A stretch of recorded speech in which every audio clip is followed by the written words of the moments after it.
सारे जहां से अच्छा हिंदुस्ता हमारा, हम बुलबुले हैं इसकी, ये गुलसिता हमारा हमारा सारे जहां से अच्छा। दोस्तों, आप ये सोच रहे होंगे कि मैं हाथ में ये तिरंगा लेकर के और अचानक से ये देशभक्ति गीत क्यों गा रहा हूं। तो इसके पीछे आप सभी को एक संदेश देना है। जैसा कि आप सभी को पता होगा कि ये जो तिरंगे में 3 कलर आपको दिख रहा है, ये कहीं ना कहीं किसी न किसी चीज का प्रतीक है। अगर मैं बात करूं केसरिया रंग का, तो केसरिया रंग वीरता का प्रतीक है, वैराग्य का प्रतीक है, और ये साफ साफ दिखलाता है कि हमारे इस धरती ने कितने वीर सपूतों को जन्म दिया है। सफेद कलर की अगर बात करें तो शांति सत्य का प्रतीक है। वहीं अगर हरे रंग की बात किया जाए तो ये हमारे पर्यावरण को लेकर के हमारी जुड़ाव को दर्शाता है। ये जो चक्र आप देख रहे हो झंडे में, इसका उद्देश्य है कि हमारे देश में जो न्याय व्यवस्था है वो बिना किसी रुकावट के एक निष्पक्षता के साथ आगे बढ़ती जाए। तो बात तो रही ये झंडे की, लेकिन क्या आज के इस वीडियो में मैं आपको इस झंडे के बारे में बताने आया हूं? बिल्कुल नहीं। आज के इस वीडियो में मैं बात करने वाला हूं यूजीसी के नए नियम के द्वारा जो नए कानून बनाए गए हैं, जिसको लेकर के पूरे देश भर में हंगामा हो रहा है। नरेंद्र मोदी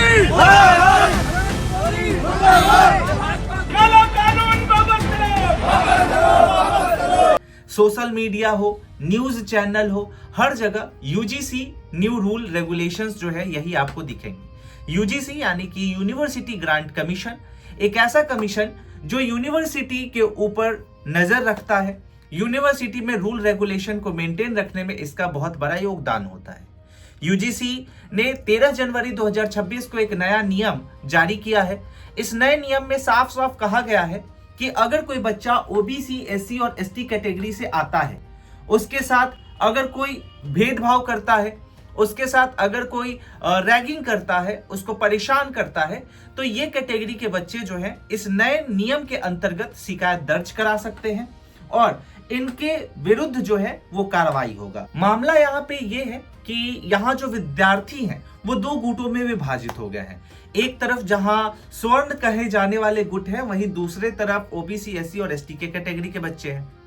क्यों ये आपस में विभाजित हुए हैं, इसके पीछे का क्या इतिहास है? यूजीसी ने 13 जनवरी 2026 को अपने नए नियम कानून में ऐसे क्या बदलाव किए हैं जो इससे पहले के कानून में बदलाव नहीं थे? इन सभी चीजों को समझने के लिए आपको थोड़ा सा इतिहास समझना पड़ेगा। आपको लेकर के मैं चलता हूं वर्ष 2019 में। वर्ष 2019 में 2 बच्चों की माताओं के द्वारा सुप्रीम कोर्ट में एक पीआईएल जो है वो दर्ज कराया जाता है। पीआईएल में साफ साफ कहा जाता है कि यूजीसी का जो नियम है वो इतना कठोर नहीं है कि बच्चों के बीच में ये डर का माहौल बनाया जा सके कि अगर कोई बच्चा किसी कमजोर बच्चे के साथ जो है वो भेदभाव करता है, उसको नीचा दिखाता है, चाहे उसकी जाति को लेकर के नीचा दिखाए, उसके रंग को देकर के नीचा दिखाए, उसके बोलने के तरीके को दिखाए, यानी सिंपल शब्दों में बच्चों को रैगिंग की जो ये प्रक्रियाएं हैं उसको कहीं ना कहीं पूरी तरीके से अंकुश लगाने के लिए यूजीसी के द्वारा यह नियम कानून बनाया जाता है। अभी आपके स्क्रीन पे यहाँ पे 2 इमेज दिखेगा। एक लड़का है जिसका नाम है रोहित और ये एक लड़की है जिनका नाम है पायल। इन्हीं की माताओं के द्वारा पीआईएल जो है सुप्रीम कोर्ट में दर्ज कराया जाता है। क्यों कराया जाता है भैया? तो ये दोनों बच्चे यूनिवर्सिटी जाते हैं अपना भविष्य बनाने, अपनी पढ़ाई करने, लेकिन वहां पे इनके सीनियर्स के द्वारा रैगिंग किया जाता है और अंत में रैगिंग से परेशान होकर के जो है ये अपनी जान दे देते हैं। मामला यहाँ से तूल पकड़ता है। इसको समझने के लिए थोड़ा सा और इनको समझना पड़ेगा कि इनकी माताओं के द्वारा ये आखिरकार पीआईएल दर्ज कराने के पीछे का जो ठोस कारण था वो क्या है। तो यहाँ आप देख सकते हैं कि याचिका के तर्क के दौरान अगर देखा जाए तो यूजीसी 2012 का जो नियम था इसमें साफ साफ कहा गया था कि अगर कोई बच्चा जो है कंप्लेन करता है, यानी कि अगर मेरे साथ कोई गलत करता है, मैं जाकर के यूनिवर्सिटी एडमिनिस्ट्रेशन में कंप्लेन करता हूं, कंप्लेन करने के दौरान अगर ये चीज प्रूफ हो जाता है कि मैंने झूठा कंप्लेन किया है तो मेरे साथ जो है वो सजा मुझे दिया जाएगा कि भैया आपने जो है वो झूठा कंप्लेन किया तो आपके ऊपर जो है कार्रवाई की जाएगी। तो यहाँ पे मसला ये उठ करके आया कि कहीं बच्चे जो है इस डर से भी कंप्लेन नहीं करते थे कि अगर उल्टा मैं फंस जाऊंगा या फंस जाऊंगी तो मेरे ऊपर कार्रवाई होगी। ये जो नए नियम है इसमें ये वाला जो हिस्सा है ये हटा दिया गया है। थोड़ा सा इसको और आपको अगर समझना है तो ये इतिहास को और अच्छे से समझिए कि आखिरकार ये जो दोनों माताएं हैं जिनका इमेज अभी मैं आपको दिखाऊंगा, इसके पीछे का रीजन क्या था। ये जो अभी मैंने रोहित और पायल का इमेज आपको दिखाया है, ये जो फेस दिखाया है, ये समझिए कि राधिका वेमुल्ला ये जो एक माता है और दूसरा है आबेदा ताडवी, इन दोनों के बच्चे जो है अब इस दुनिया में नहीं है। इसके पीछे का रीजन यहाँ पे आप समझिए कि रोहित की माँ का नाम है राधिका। इन्होंने क्या किया कि हैदराबाद सेंट्रल यूनिवर्सिटी के पीएचडी स्कॉलर रहे हैं। कौन? रोहित जो है ये हैदराबाद सेंट्रल यूनिवर्सिटी के पीएचडी स्कॉलर रहे हैं। रोहित ने 2016 में कथित जातिगत उत्पीड़न के कारण आत्महत्या कर लिया। वही अगर मैं बात करूं पायल की, तो पायल ने मुंबई में एक अस्पताल में पोस्ट ग्रेजुएट डॉक्टर थी। पायल ने 2019 में अपने सीनियर्स द्वारा जातिगत रैगिंग और प्रताड़ना से तंग आकर आत्महत्या कर लिया था। तो यही कारण है कि इनकी मां के द्वारा जो है ये पीआईएल दर्ज कराया जाता है। इस यहाँ पे आप एक इमेज देख सकते हैं, यहाँ पे देख लीजिए कि रोहित और पायल की ये मां है, इनके द्वारा सुप्रीम कोर्ट में पीआईएल दर्ज कराया गया। मसला कुछ इतना सा था।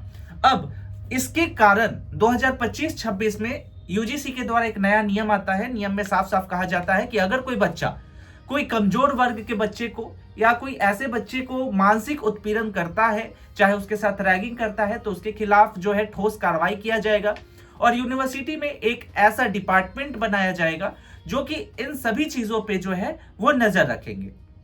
सवाल यहां पे ये निकल करके आता है कि ये जो पूरा बवाल हो रहा है इसके पीछे का कारण ये है कि कौन सी ऐसी डिक्शनरी और कौन सी ऐसी किताब में लिखा हुआ है कि सिर्फ और सिर्फ ये जो रैगिंग का प्रोसेस है ये जनरल के बच्चे ही जो है ये बैकवर्ड क्लास के बच्चों के ऊपर करते हैं।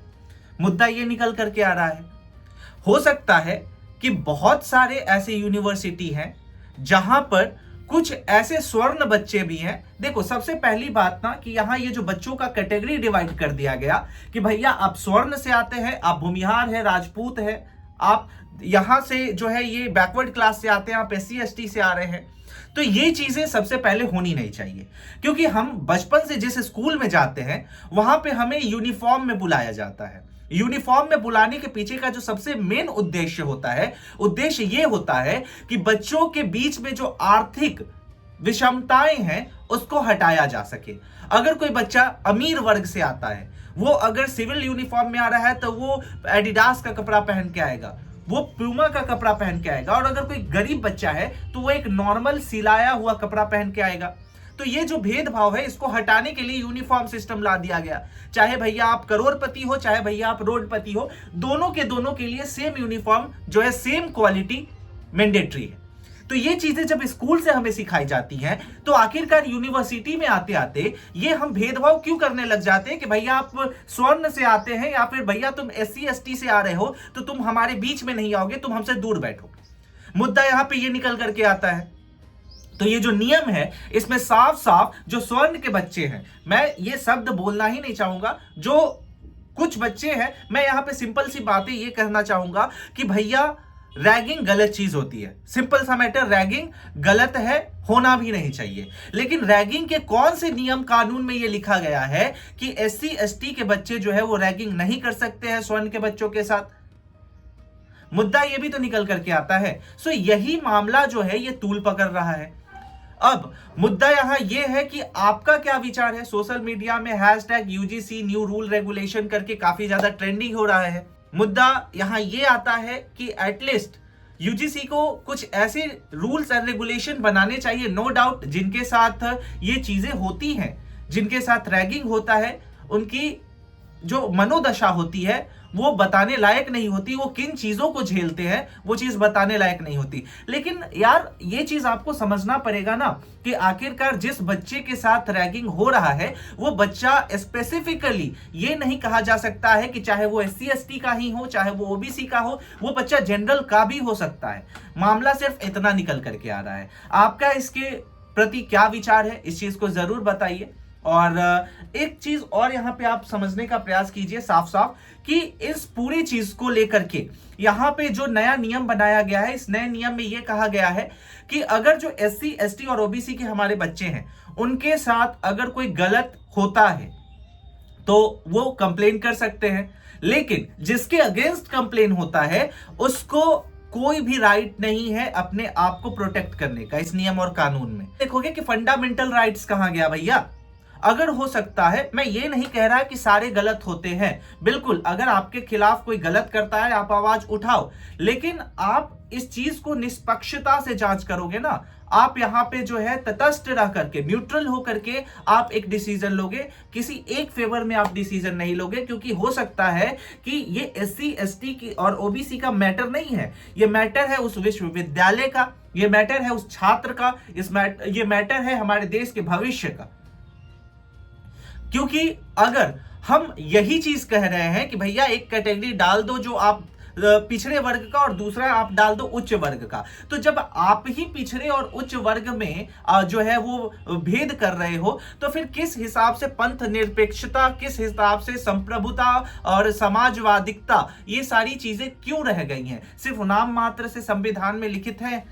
सवाल ऐसे बहुत सारे निकल करके आ रहे हैं। आपका क्या कहना है UGC के इस नए नियम कानून को लेकर के? कमेंट सेक्शन में जरूर बताइएगा। मिलते हैं अगले वीडियो में, तब तक के लिए स्टे सेफ, टेक केयर, जय हिंद।